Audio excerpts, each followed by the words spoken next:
Катастрофалните поплави кои што по невремето, по таа елементарна непогода која што се случува според експертите еднаш во 1000 години, која што го зафати Скопскиот регион, е во фокусот на вниманието овие веќе 2 недели. Со мене во студиото е Коце Трајановски, градоначалник на град Скопје. Како што напоменав, катастрофалните поплави во Скопско на 6 август, да подсетиме, однесува и над 20 животи, а со последиците се соочуваат над 5000 семејства, околу 5000 куќи беа зафатени во таа катастрофа. Најзагрозени подрачја беа Ченто, Сингелиш, Стајковци, Економија, Инџиково, Црешево, Брњарци и Смилковци. Да не должиме многу, градоначалникот Трајановски одвои време од секојдневните активности на терен. Вие бевте и координатор за Стајковци? Не, за Сингелиш, Инџиково, Страчинци и Виничи. Така. Добре, дојдовте во Република.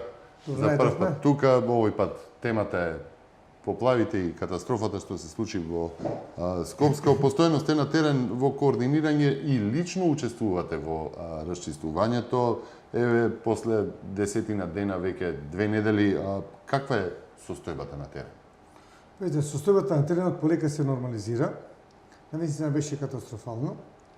Морам да изразам жалење за починатите животи, за сочувство за семејствата кои што ги изгубија своите членови од семејствата. Ова, за жале, значи една елементарна непогода која што според експертите се случува еднаш во 1000 години, или може да се нарече една библиска катастрофа. Така, што всушност се случи, бидејќи го слушнавме тоа од УХМР? Важно е да УХМР, значи ние сме постојано на состаноци со нив, а и претходно и после ова, значи практично се случи нешто што е како го смета тој како некој феномен. Значи водената маса која што патува од Јадранското море преку Грција, дел Албанија, дел Косово, преку Шар планина ја поминува Македонија, треба да оди во делот на Србија, Бугарија, Романија, Украина и да оди во тој дел. Меѓутоа се случи да во делот на Скопска Црна Гора таа застане за момент, се формира една воздушно водена маса која што е висока 12 километри и долга 12 километри, и таа застана токму над Скопска Црна Гора, над селата Црешево и Смилковци, значи во районот на Раштак, Булачани, Страчинци, па према Рачиново. И таа водена маса, значи за многу краток период, значи се истори на овој реон. Ние сите сме сведоци Скопјани дека имаше повеќе од 800 грмотевици. Тоа значи 800 судри на облаци кои што создаваат грмотевици кои што практично ја празнат таа водена атмосферска маса да падне долу.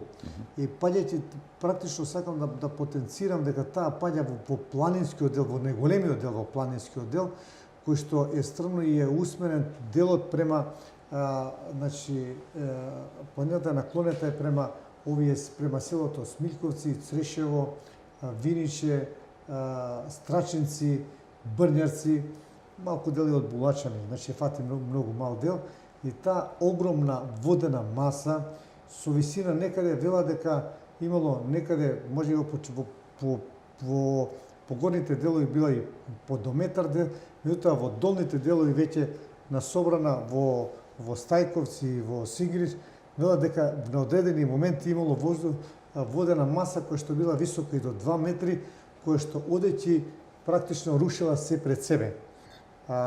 Значи, прво се погодени Смилковци, Црешево, Виниче, Страчинци и Брњарци во помал дел Брњарци, бидејќи фатен е само каналот, и таа полека, значи таа од Смилковци, од Црешево, од Страчинци и од Виниче се движи надоле, удара на заобиколницата, ја поминува заобиколницата, притоа, за жал, многу од возилата кои што се движиле тука, биле зафатени од оваа водена маса со височина, со голема височина, и голем број од кулите биле однесени скоро до првите куќи во Стајковци и делот од Сингелиш, особено оној делот Каменик, што го викаат на делот од Сингелиш, значи водени носени се некаде можеби по 500, по 1000 метри далечина низ полето.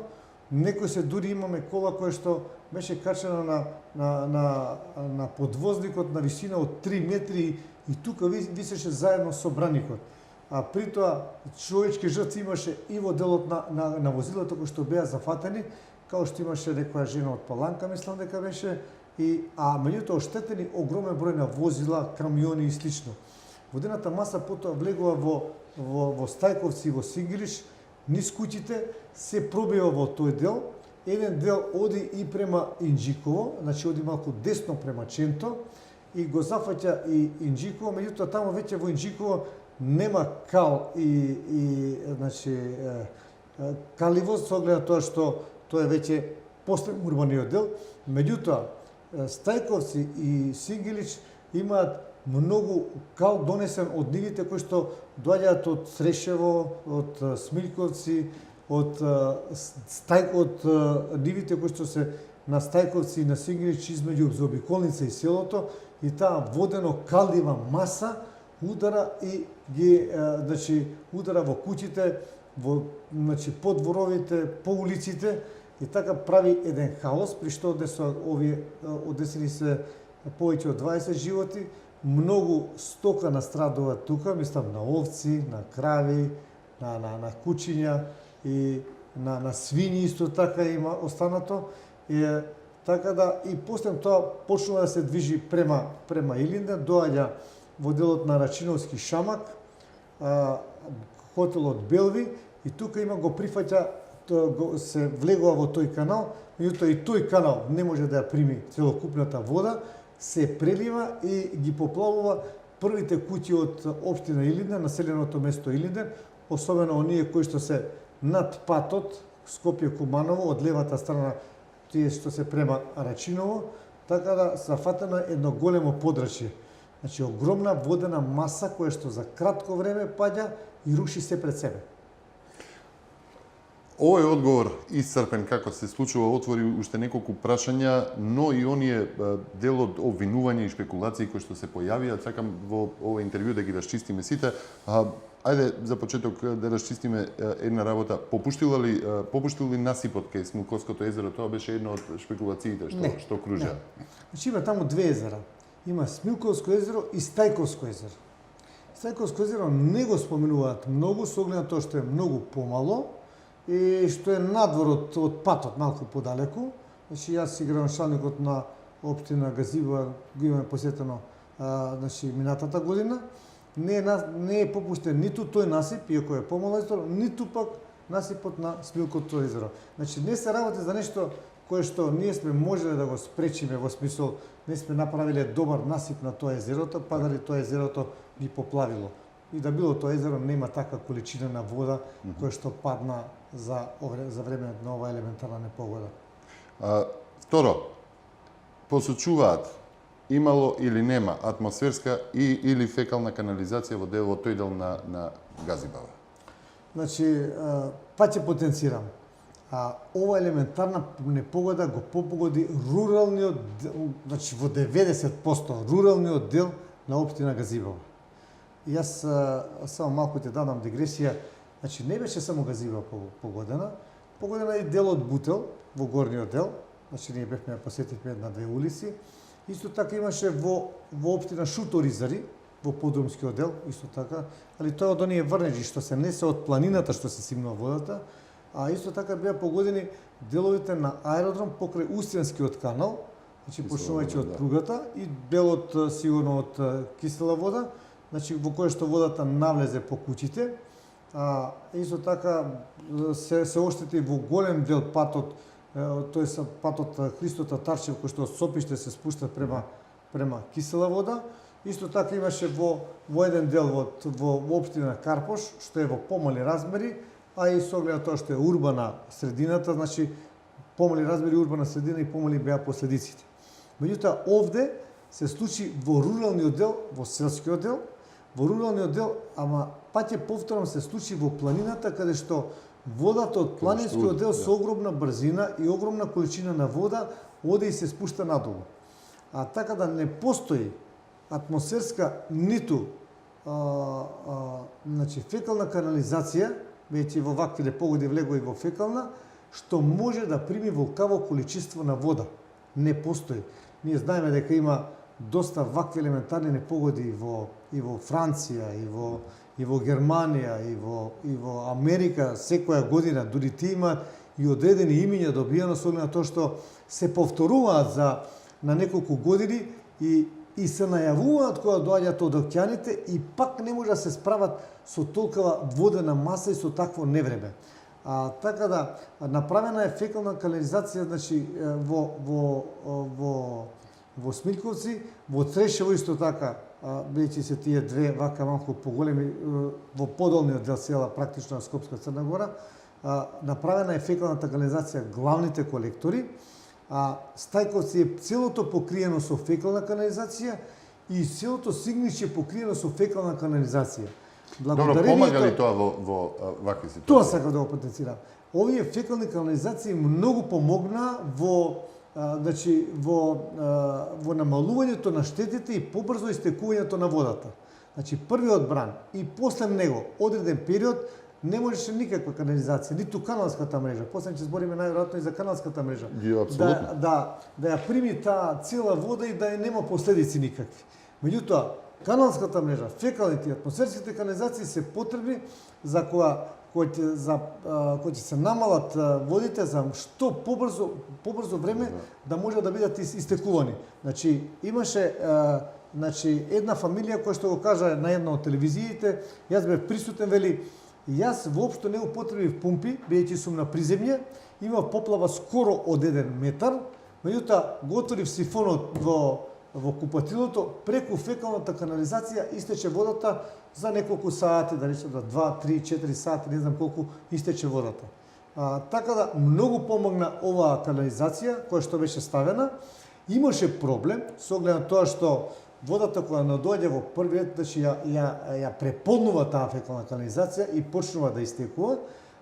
Така да се направи фекална канализација од Стајковци, Инџиково, Економија, Сингилич, преку Вардар, преку автопатот Скопје-Куманово, покрај хиподрум на Вардар, се направија таму препумпна станица која што од тука ја дига фекалите и ги пушта во Вардар. Тоа беше пуштена во употреба таа фекална канализација некаде 2009 или 2010 година. Таа одигра огромна улога, значи со оглед на тоа што и ваму што рекол Стајковци побрзо ги прими во Сигилиш, меѓутоа настана проблемот после во Инџиково. Значи таа кој ќе дојде тука со оглед на тоа што не може да прими целата, почнува да се излива во Сигилиш. Меѓутоа во Сигилиш има една каналска мрежа која што можеше да се, со оглед на тоа што каналот веќе почна каналите први почнуваат да се празнат, со големите пумпи кои што градот Скопје ги набави и преку јавното предпријатие од водовод и канализација и преку пожарната, дојдоа на помош и од битолчаните и од другите фирми и од другите градови, со пумпи скоро од 8000 литри во минута од фекалната канализација се празнеше, се ставаше во каналот за да може што повеќе вода да помине низ таа фекална канализација, дел да оди према Вардар со препумпна станиција, ама дел во каналот. Заради тоа што ако тоа не се направеше, таа немаше да биде во функција, а Инџиково ќе беше поплавено. Така да, прво што се направи, значи се при помошта, Владата на Република Македонија набави 1000 пумпи од 500 литри во минута и од 1000 литри во минута и тие почнаа да се распределува по реони. Значи, морам и тоа да потенцирам дека се направија координатори за неколку региони. Јас бев за Инџиково, Винише и Страчинци, додека за Сигнич беше господинот Пешевски и министрот за екологија Башки, додека за Смилковци, Трешево, а потоа го превзема и Виниче и Страчинци за внатрешни работи господинот Чавков. Диме Спасов беше за Стајковци. При тоа, значи, овие секој вечер на седници на влада се реферираше за тоа. Меѓутоа, со оглед на тоа што помали беа штетите во смисло на тоа немаше кал, немаше значи толкави разурнувања во Инџиково, пумпите беа поделени, први дојдоа тие од 500 литри во минута, полека се испумпа за неколку дена водата од подрумите и од приземните простори. Јас веќе се префалив, веќе вториот ден, иако и секој ден бев таму, веќе од вториот ден, цел ден се бев префален во штабот во Сингилиш и цело време, значи од сабале, почнувајќи од 7 часот, па навечер до 20 часот бев таму во штабот, заедно со Башким и со Пешевски, а вечерта влада, секојаш имаше влада некаде од 8 саат, ги сумиравме резултатите и кажуваме што друго треба да се направи, што да се ангажира од механизација и практично на тој начин многу побрзо се справивме со кризата. Така да, ќе повторам, не постои фекална и атмосферска канализација која што, особено во селскиот дел, ќе можеше да ја прими водата од ова елементарна непогода. Пред да ве прашам за системот за канали, и кој што и самите го напоменавте, мора да ве прашам, направи ли голема штета сега ова кал, ова тиња која што ја донесе, ова земја што ја донесе поплавата на фекалната канализација и на атмосферската канализација сега? Значи, вака сега има систем... Бидејќи и да има систем, сметам дека би бил запушен од тиња, од камења, од животни, од дрва. Има каналски систем, значи во овој дел на Газивава. Едниот канал почнува од езерото Камни, кој што е испустот од Железара, низ Ченто, низ Инџиково, покрај патот Скопје-Куманово, преку Бели, се вклучува на каналот Арачиновски канал, го викаме тоа, бидејќи беше од Арачиновскиот шамак. Тој канал од Арачиновски шамак, значи оди од тука преку Илинден, преку населеното место Илинден, населено место Мралино, Кадино, дел зафаќа Мралино, после доаѓа некаде покрај Дрма, меѓу Дрма поминува пред Петруец, некаде околу Огњанци и оди во Таор. Има уште еден канал лево таму што ги прима од кај наплатната рампа и практично тука се сливаат сите води кои што доаѓаат од Скопска Црна Гора. Од Скопска Црна Гора. Покрај тоа, значи има уште еден ободен канал кој што го викаме, кој што почнува од Сингилич, значи баш од населеното место Сингилич, практично и од кај према Смилковско езеро и Стајковското езеро, од таму почнува тој канал во помал пресек, веќе на патот према Стајковци кај мостот на улицата Али Авдовиќ, тој е веќе во голем профил. Од тука тој оди испод Брњарци, доаѓа во долниот дел на Рачиново, значи го сеча Рачиново во долниот дел, оди значи испод живинарската фарма Белимбегово што беше понапре. Значи од тука поминува, оди према овие зоните кои што се индустријската зона, над Мралино, позади Кадино, измеѓу Кадино и аеродромот, поминува над наплатната рампа Петровец, иде над Ржаничино и после Ржаничино каналот оди до Таор. Значи до селото Два канала иде до Таор. И тој го сметат ободен канал. Тој канал ги прима водите кои што се од добар дел, значи кои што може прво е тој канал е тој што ги прима овој од Инџиковскиот, после тоа ги прима, тие што ќе прелијат.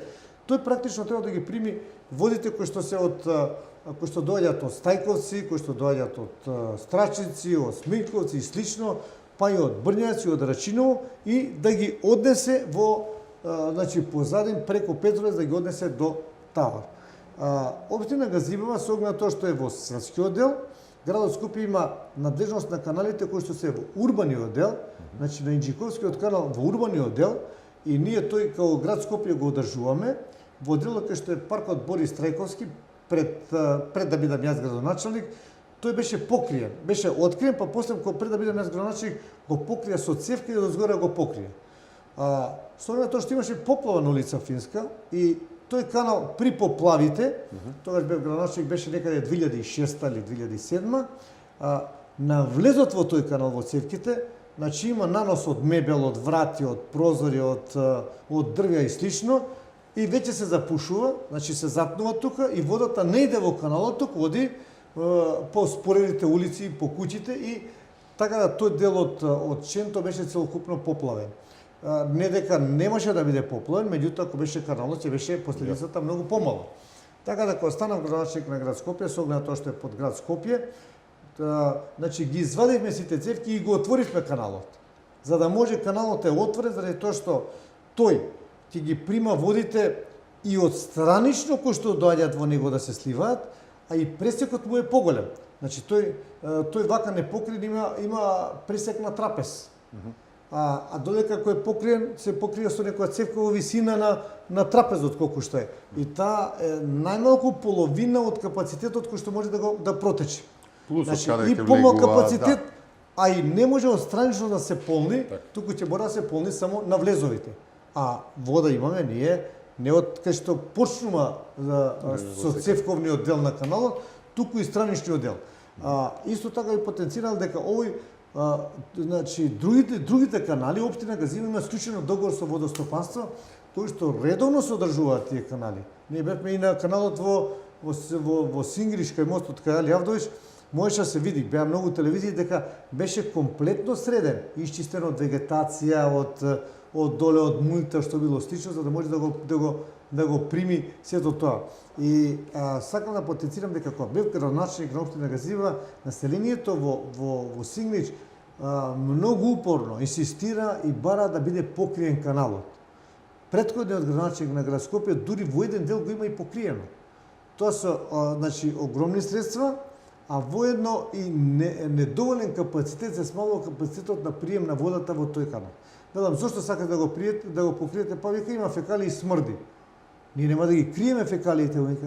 Треба да се направи фекална канализација, која што ќе ги прими фекалиите, а овде треба да тече чиста вода. Ако некој фрла во каналот нечистоти и фекалии и слично, тоа ќе се види, ќе дојдат инспекторите, ќе го казнат и ќе има репрекусии. Така да се направи фекалната канализација и овој канал става во функција. Така да каналската мрежа се чисти редовно, меѓутоа верувам нема капацитет да прими волкави води. Системот кај Таур. Да. Ја искрено морам да признам, бев чудоневиден дека цела вода од таму се слива до Таур и дека од тука се... И јас тоа го дознав 2005 година. И сврла, некако ми дојде многу далеку. Да. Има ли капацитет овој систем кај Таур да ги постигне сите овие води? Системот кај Таур, практично Таур е населеното место во Зелениково. Так. Меѓутоа атар од него се простира и во делот од другава страна на Вардар. Тоест од десната страна на Вардар доаѓа, па и од левата малку во горниот дел.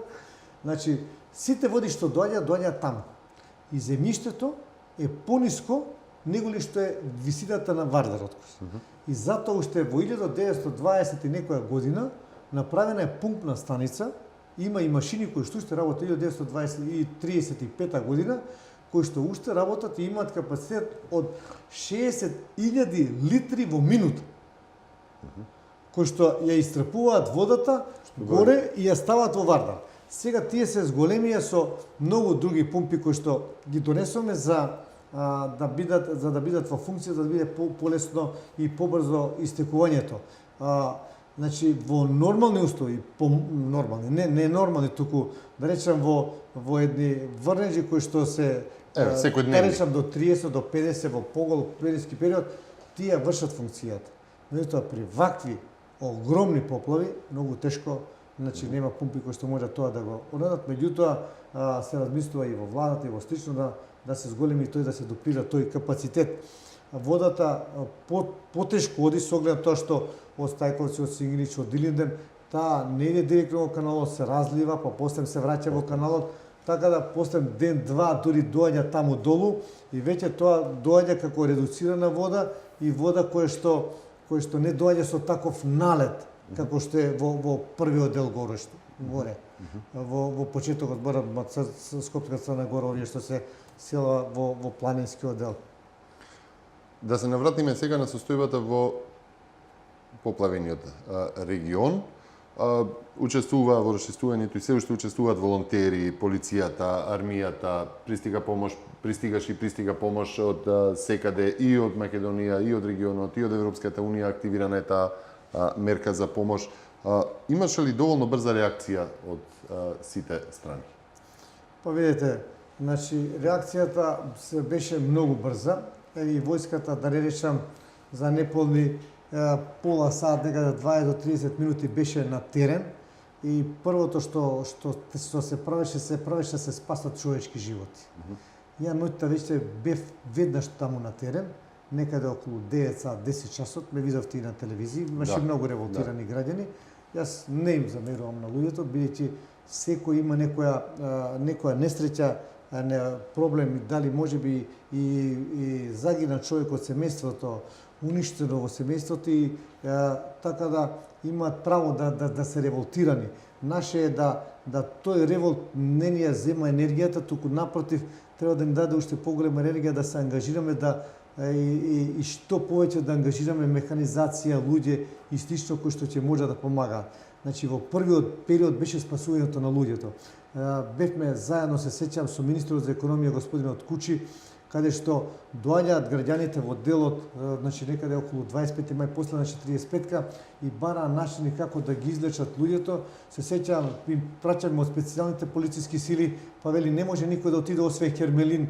Почнаме од Кермелини, оние поголемите полициски возила што се многу високи, со високи дркала, па донесуваат луѓе.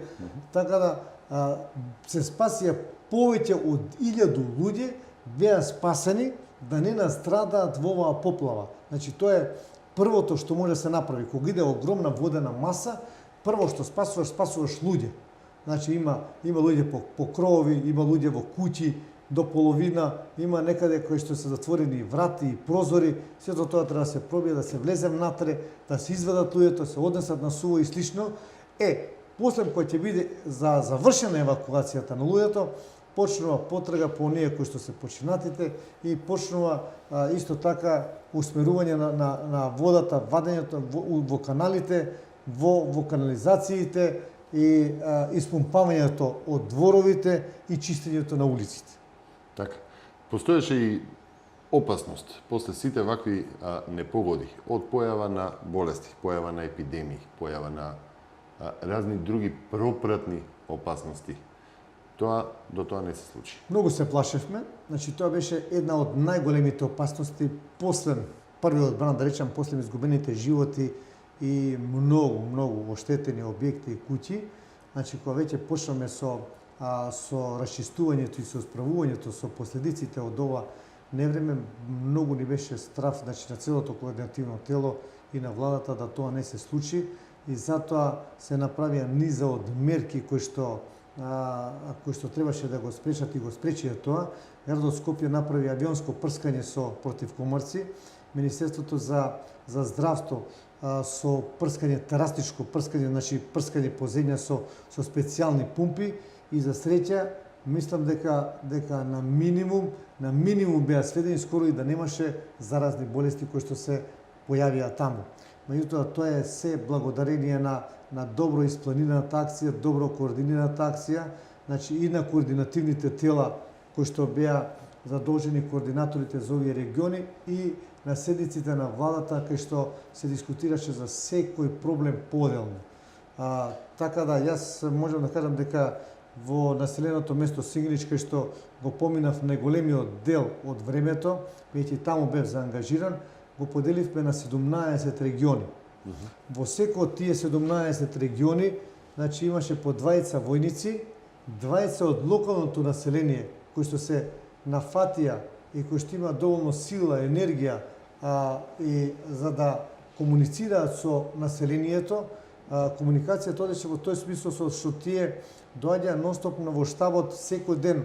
Значи ние наутро и навечер имавме координација и секој за својот регион кажуваше што му треба од механизација.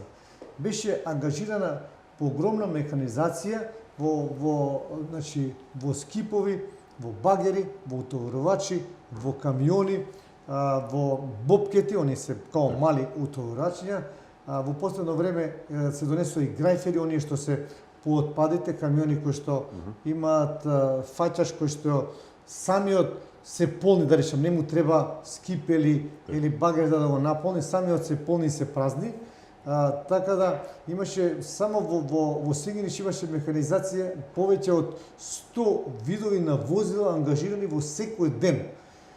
И огромна благодарност за сите компании кои што излегува во пресрет и донира и ја ставија својата механизација на располагање. Тоа се голем број на компании, јас би ги набрал некои од нив, ама меѓутоа ми е жал ако некоја не успеам да ја споменам. Значи има многу компании кои што секој ден со нив околу 3 часот ние одржуваме состаноци на кои што состаноци тие кажуваа што можат да ни дадат на располагање и од тоа што ни го дават на располагање, значи дали може ноќе, дали може дење.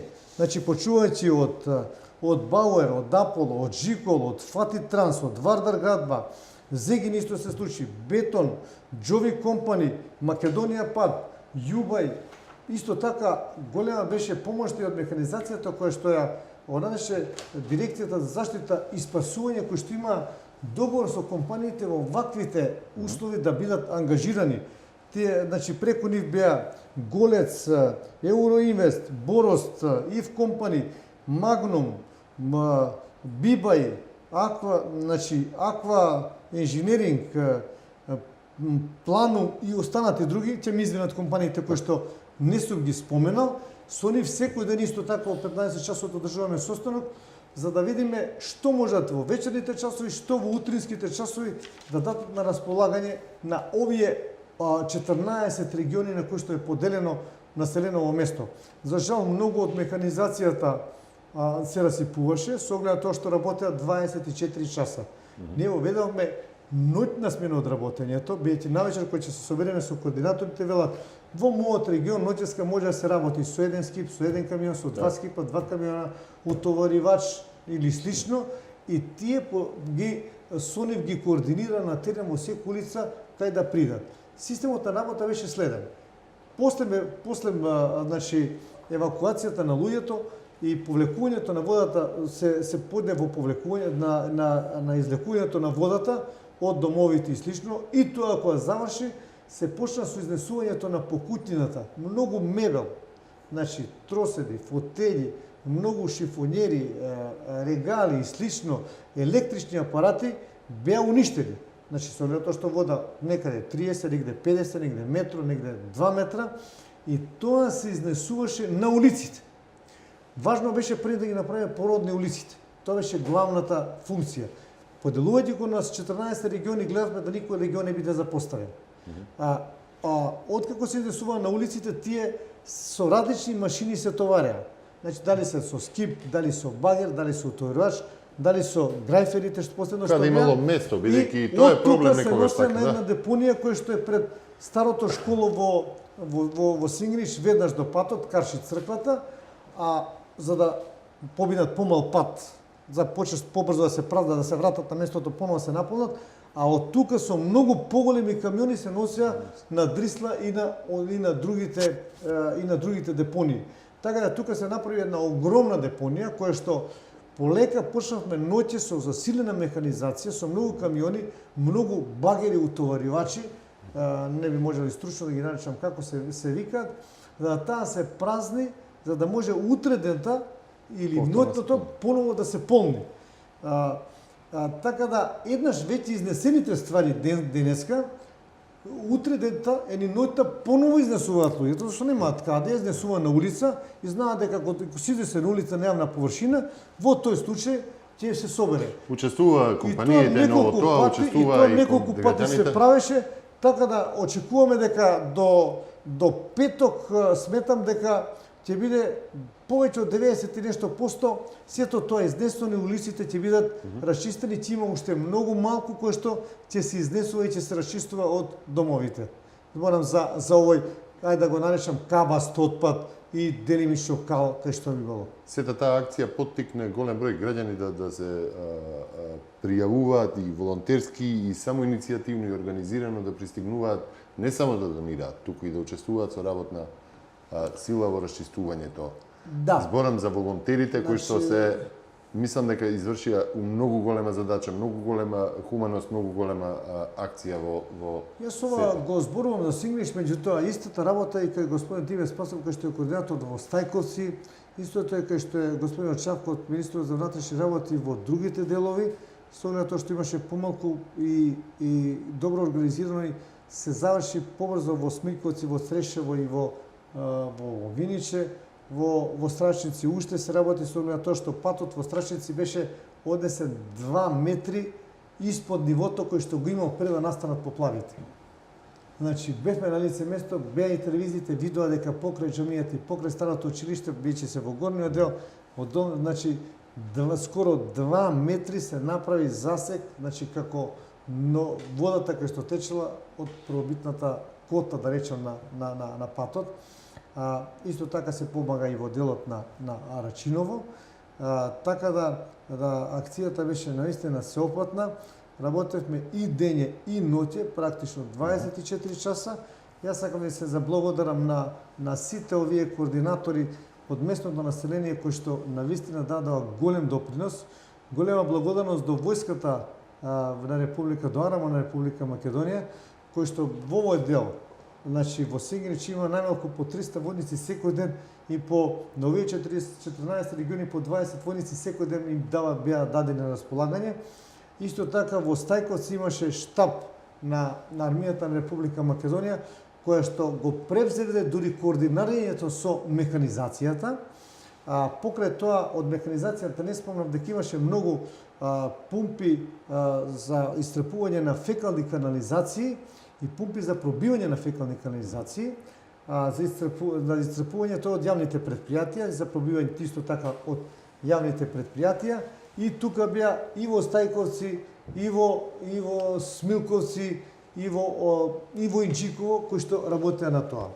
Околу она што ме прашавте околу волонтерите, огромна благодарност за сите оние кои што дојдоа да помогат, значи кои што од својот мир рекоа во моментов јас наместо да седам дома или да идам на одмор или да одам на кафе, ќе дојдам и ќе им помогнам на луѓево за да може да се што побрзо да се справат со кризата и што побрзо да дојдат во еден нормален живот.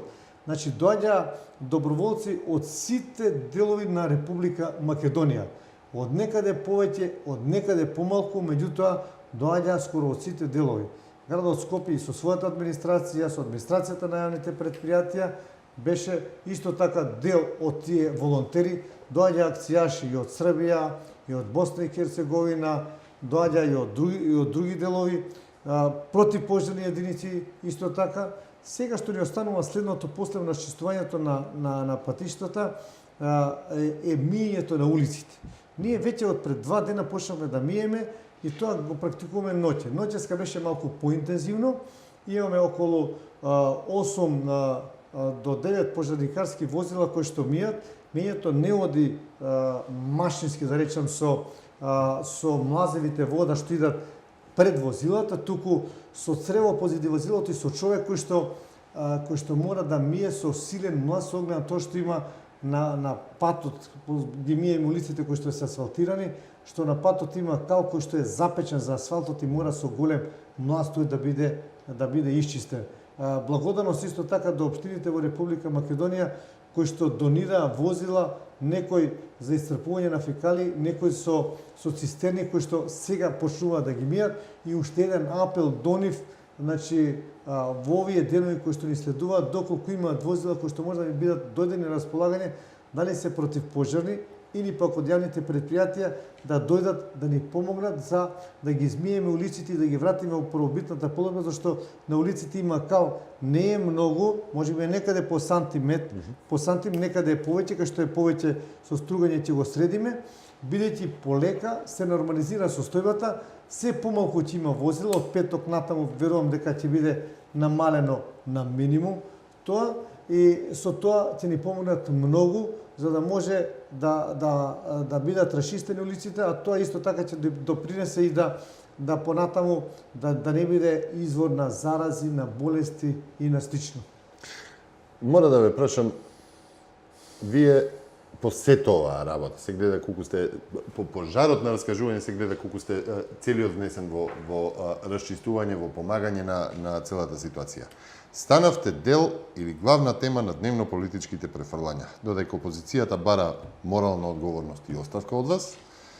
За владеачката партија сте најдобриот градоначалник на Скопје. Ваш коментар ме интересира. И колку сето тоа вам ви помага или ви одмага и ви одземе енергија во овие моменти? Виде се, оставката СДСМ ја бараат од поназад, значи за секој Тоа е дел од политичките, за секој успешен проект, ако направиме некој булевар утре дента на Советот, одма се бара оставка заради тоа што не се направило во некој друг дел. Ја би сакал претходно пред да дојдам на ова елементарна непогода, да кажам дека секогаш се гледа напредокот кој што го направил одреден човек или институција за одреден период. Не колку дали ги условите ги направил да бидат добри, супер, туку какви биле условите, а тој колку успел да направи напредок во тие услови. Може има во други градови, во други населени места каде што се многу подобри. Меѓутоа се гледа каков си бил ти откако си дошол за градоначалник, условите, колку си работил и колку си постигнал, си направил напредок. Може не си ги стигнал ни Белград, ни Загреб, ни никој другите, меѓутоа си направил голем исчекор во состојбата која што си ја затегнал и си направил проекти кои што ги подобриле условите за живење. Мала дигресија ќе направам. Значи, градот Скопје е практично украден град. Украден град токму од партијата која што бара од мене оставка. Кога има и свој премиер и своја влада која што ВМРО тогаш не беше, ајде да зборам малку и политички, нели, со на тоа што сум член на ВМРО ДПМН, значи од 94-та па до 98-та ВМРО ДПМН не беше во власта. А и претходно од 92-та СДСМ до 98-та. Градот Скопје е украден град. И градот Скопје е сведен од страната на таа партија на местна заедница. Одземен му е целокупниот имот што го располага. Значи, одземените му се сите станови, пуикот кој што сега е државен беше под градот Скопје. Јас кога идам на состанок со господинот Јанковиќ или на состанок со Мандич, и Јанковиќ ми вели, дали имаш ти станови? Немам. Вие, господин Јанковиќ, ја имам 15.000 станија. Значи, и градот Скопје имал 15.000, може и 20.000 да имал. Меѓутоа, тие се поддржавуваат со одлука на државата и државата ги продава или ги распоредува тие станови. Значи, градот Скопје од тој аспект губи многу. Исто така, градски аптеки имавме ние, да не спореме, градска аптека таму, градска аптека ваму. И го прашувам господин Јанковиќ, кој ми е најголемиот приход освен данокот на имот во Љубљана? Од градски аптеки Љубљана добивам 25 милиони евра годишно. Ќе ја прашам господата, на кого ги дадоа тие градски аптеки? Зошто му ги земаа на градот Скопје? Исто така од градот Скопје беше земен градски трговски центар. Тоа е ГТЦ, градски трговски центар, кај што сите дуќани беа на градот Скопје. Кој ги продаде? Кој му го зема, значи, и како имот, и како кирија на градот Скопје? Исто така, значи, му се одзема АД Бута, значи гробиштата ги приватизира на некој начин. Значи, го нема никаде во регионов тоа. Скопски пазар и дури градовите надвор од, ајде да речеш, македонска приказна, не. Куманово ги има пазарите, мислам, Битол и останатите. На градот Скопје му ги приватизираа пазарите. Значи, кој што се тезги, што нема, кој што е подвижен имот. Значи, по тезгите сето тоа е приватизирано. Градот Скопје не може да организира квалитетни пазари. Значи, сето тоа допринесува да градот Скопје биде сиромашен град. Да градот Скопје нема извори на приходи. И сега истите тие луѓе сега бараат да градот Скопје направи нешто надвор од неговите можности. И уште едно подсетување. Јас бев пратеник од 1998 до 2005. Некаде 2003-2004 донесува закон, со кој што закон, значи, на јавните предпријатија им уфалија ДДВ. Значи, и ЈСП, значи и комунална хигиена, и направија и некои од другите предпријатија и направија долгови од 18 милиони евра. И кога додов као градчик на град Скопје, заедно со владата направивме стратегија, се донесе специјален закон, со кој што закон се отпишаа каматите, а основниот долг се плаќаше на 13 години со 3 години грейс период. Значи, кога додов 2009 доаѓа УЈП, значи, иако и централната и локалната власт е поисто, и скоро секој месец, да речам, секоја недела му запленуваа возила. Заради тоа што ЈСП немаше платено ДДВ, а должеше, не знам, неколку милиони евра. Да не зборам и за другите јавни предпријатија. Вие видите, ЈСП пред 2009 колку автобуси имаше? Јавното предпријатие комунална хигиена имаше 5 стари камиони постари од 25 години. Ние успеавме. За прв пат сменивме одлука после 20 години за комунален ред, за да земавме кредит. Купиме негде 20 или 30 камиони, 60.000 канти на луѓето. И сега јавното предпријатие го доведоме во состојба да самото си купи механизација. Значи, претходно, до 2009 се собираше сметот само во урбаниот дел. Велат, нас не интересира. Ни Сингерич, ни Стајковци, ни Кучково, ни натаму, да речам, ни Волково, ниту Трубарево, ниту слично. Веламе, а бев тогаш граничник на Скопје, на Газибава. Како бе луѓе? И тие се луѓе од град Скопје. Направивме да последната куќа што е на највисокиот дел, да добие канта и да и се собира сметот. Тоа е квалитетот. Значи, не може некој да бара оставка, а да претходно бил на власт и имал можност да направи нешто за градот Скопје, а не направил ништо, туку му одмогнал на градот Скопје.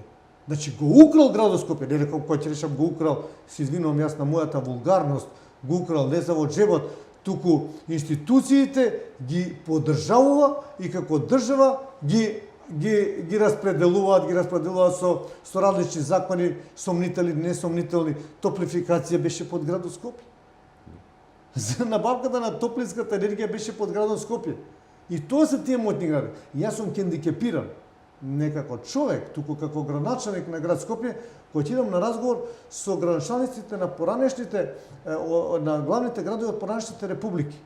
Тие имаат и јавно предпријатие пазари, имаат и градски аптеки, имаат и трговски центри своји, имаат и своите погребални предпријатија, Бутел, како што е Канаш Бутел, Поднифе, се ги имаат целокупната инфраструктура и целокупниот имот. Ние практично сме сега кираџи таму кај што сме. Не е на град Скопје тоа. Кираџи сме практично на земјиштето кај што сме ние сега таму. Значи, до тој степен е дојден градот Скопје. И некој сега ќе почне да дели памет како вие ништо не направивте. Па ние направивме револуција. Можам слободно да кажам да револуција. Со бројки и со факти, да им кажам. А не за секој дел, секој оставка. Не е проблем оставката. Воопшто не е проблем.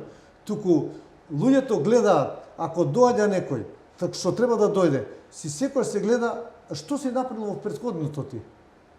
И ќе ги прашај, што направите вие за градот Скопје, кога бевте? Ништо. Па значи, ништо нема да направите или мала е веројатноста да направите нешто.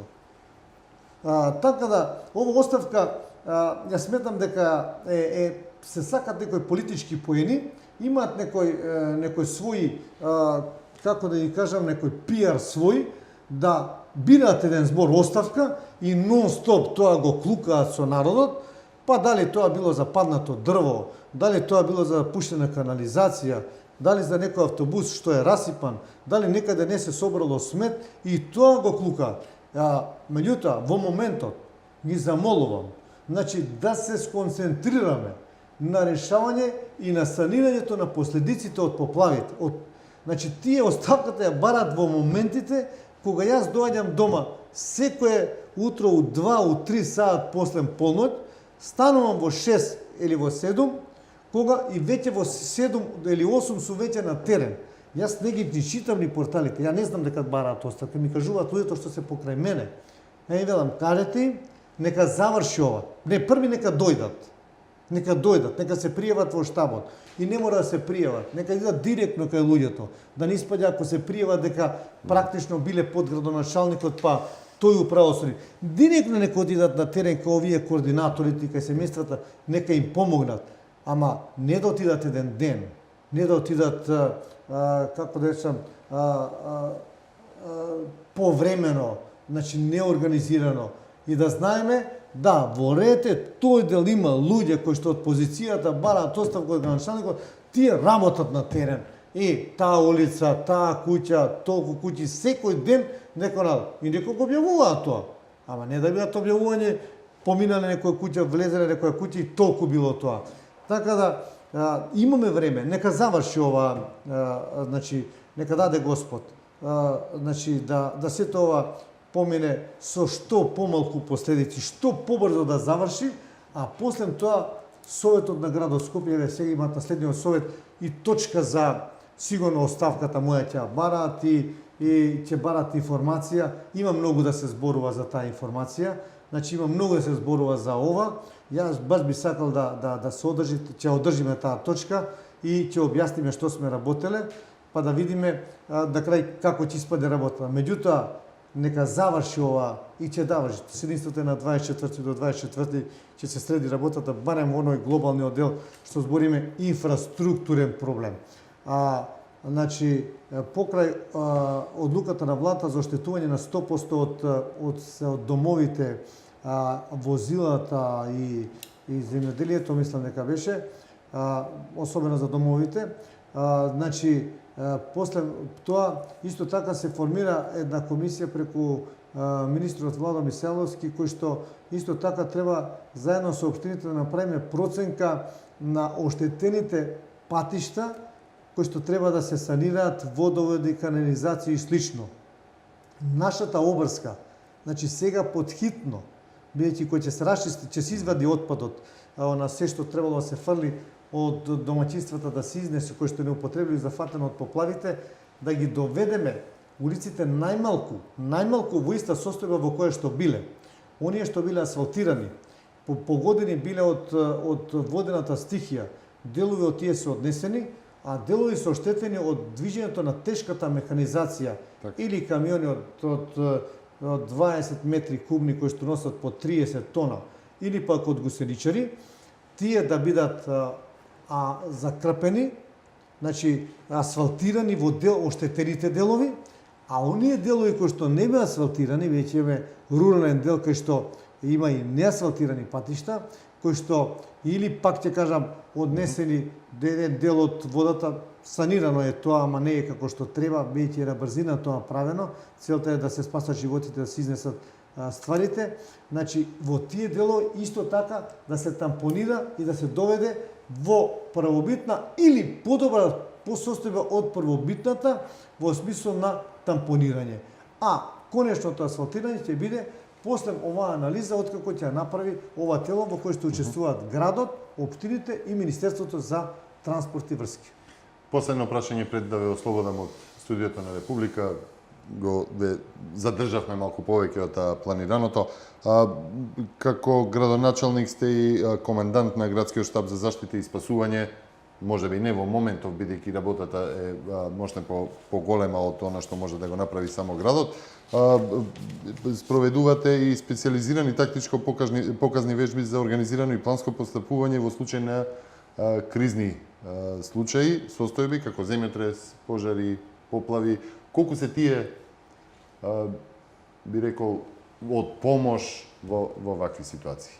Колку ја покажува подготвеноста за брза реакција? Значи, градот Скопје и во меѓународните организации учествува во тренинзи, обуки, вежби на нашите единици за справување со кризи. Веќе знаете дека и правевме тактичко показни вежби на противпожарната единица, комуналната хигиена и другите јавни предпријатија покрај Вардар во случај на излевање на Вардар и ставање на поплави. Така да луѓето се обучени од градот Скопје, веќе и одат и покрај таа, значи одат и на меѓународните курсеви, на црпат искуства од другите држави тоа се работи за поплави кои што се од помали размери. И ние тука сме подготвени и спремни да го направиме тоа. И опремени. Значи, и организационо, и со опрема сме подготвени. Ние, знаете, во Тетово исто така помогнавме на градот, нашиот пријателски град. Значи, кога градот Скопје со својата механизација од комунална хигиена, од противпожарните единици, значи, и од другите јавни предпријатија веднаш притековме во помош. Меѓутоа, овде се работи за елементарната непогода од библиски размери, зборуваме ние. Ма каде што капацитетот на градот Скопје е невозможно да го тоа направи и затоа се дигна на ниво на влада на Република Македонија. Значи, ова државата треба да се вклучи со сите ресурси. Значи, можам да кажам дека државата повлече огромен механизација од целата Македонија. Значи, од многу компании, надвор од градот Скопје, со кои што соработуваат, со кои што имаат комуникација и дојда навистина во голем број да ни помогнат. Заради тоа што сето ова беше на еден начин една состојба која што е критична. Многу ми е драго што не се успеавме да нема епидемија. Тоа беше една од главните работи кои што ја завршивме. Многу ми е драго што имаше луѓе кои што и голема благодарност за сите возачи на машини кои што работеа и дење, а особено во ноќните часови, работеа во загрозените подрачја, за да би можело да биде многу побрзо санирани последиците од оваа поплава. Многу луѓе дадоа свој труд, своја енергија, значи за да може да помогнат на ова население и тие навистина им должиме голема благодарност за сите нив. Градоначалнику Трајановски, ја ви благодарам за ова исцрпно интервју во овие тешки моменти, сепак за Македонија и за град Скопје.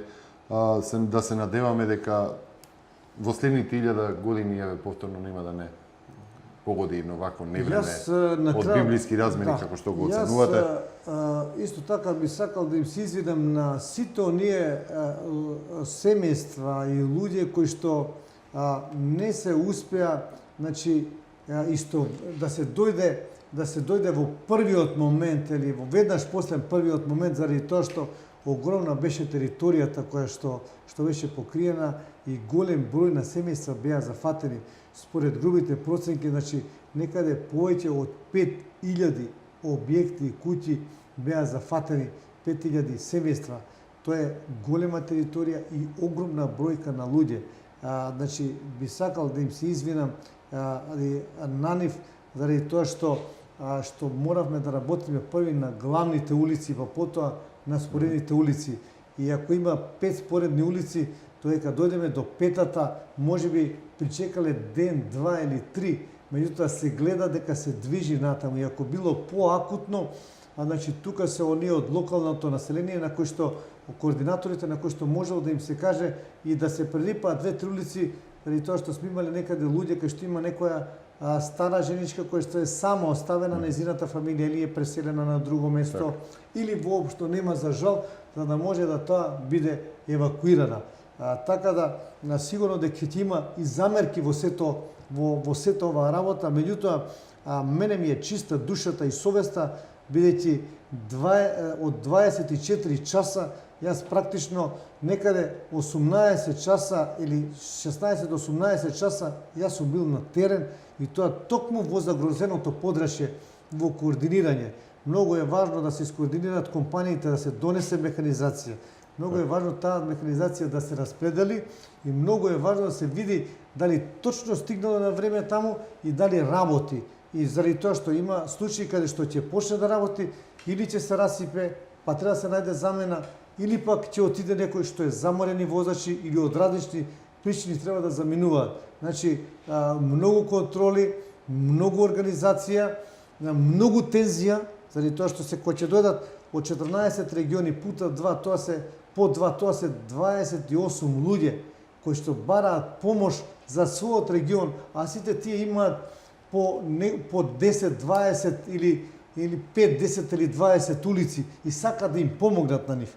Значи, сето тоа да се распредели, навистина беше тенична атмосферата, меѓутоа благодарно и за нив кои што наоѓа разбирање. Механизацијата е тука, ја делевме заедно, ресурсите се делат заедно.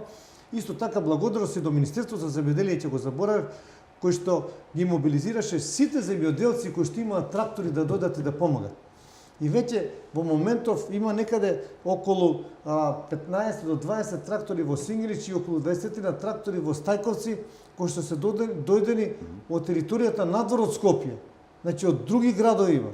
Имаш од Велес и од подалеку, исто така имаше и од Гостивар, градоначалникот на Гостивар исто така ни даде една од цистерните за отпушување, градоначалникот на Кавадарци, на Прилеп, градоначалникот на Куманово од почетокот пристигна со 2 багери, со 2 камиони, така да не би можел сите да ги наборам, ќе ми извини некој, Радовиш исто така, од Битола дојда, Кривогаштани доаѓа со цела екипа, по последно време доаѓаат и со електричари и со бравари да помогнат откако е завршена, значи водата повлечена, откако има дезинфекција, почнува и да се реновира. Дури има и една мала општина која што е као Кривогаштани, доаѓа градоначалникот со 20-30 луѓе, вели кај треба да помогнам, упатете ми една куќа, 2, 3, 5, да може да им помогнеме, сакаме да бидеме дел од тимот и екипата која што учествува во справувањето со оваа криза.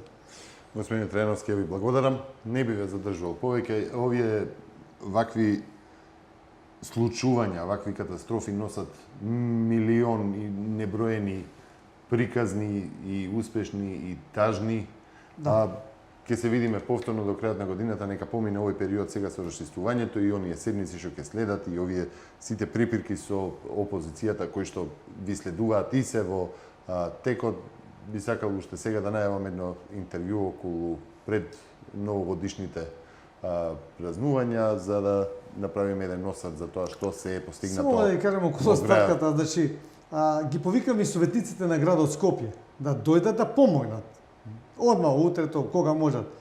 Нашиот председател на совет ги повика и ми велам, да сакам да бидат, викам, посакувам, да бидат од сите политички партии и да ги поделиме и кај македонците, и кај албанците, и кај бошќаците, и кај ромите, и кај србите, независно, и турци, кај што се поделили, така ќе ги измешуваме.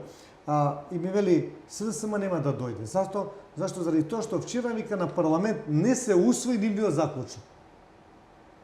Така? Не знам дали е вистина, ако е вистина, а сигурно дека е вистина и тоа што ми кажа председател на советот, вистина е жално. Верувајте. Значи, нашиот предлог не помина и ние нема да дојдеме.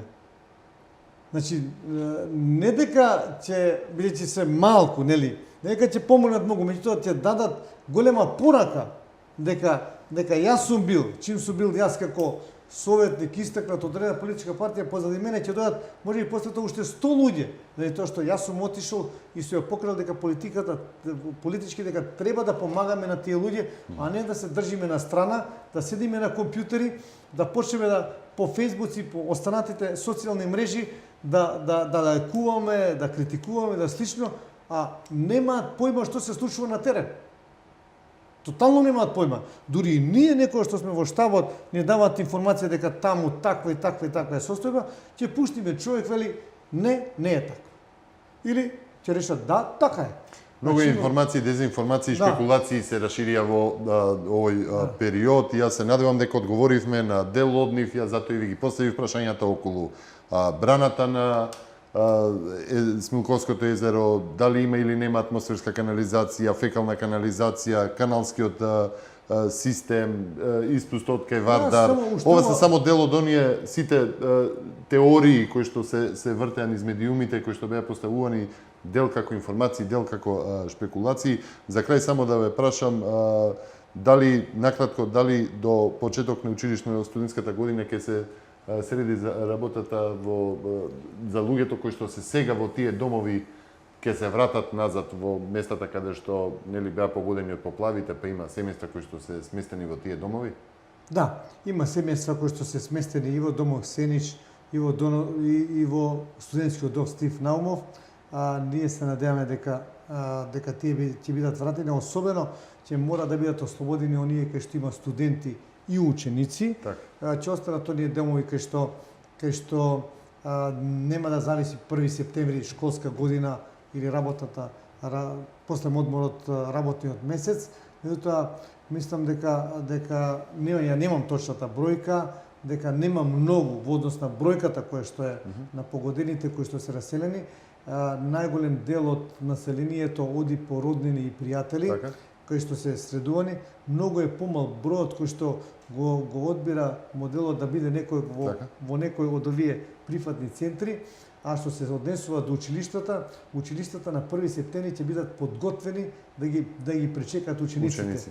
Едното е во Стајковци е погодено училиштето Кирил и Методи, погодено училиштето основното училиште 25 мај, она што е клонот или оној делот од кој што го има дислоциран, кој што му е од 1 до 4 одделение, кај што сега се наоѓа блиску до депонијата во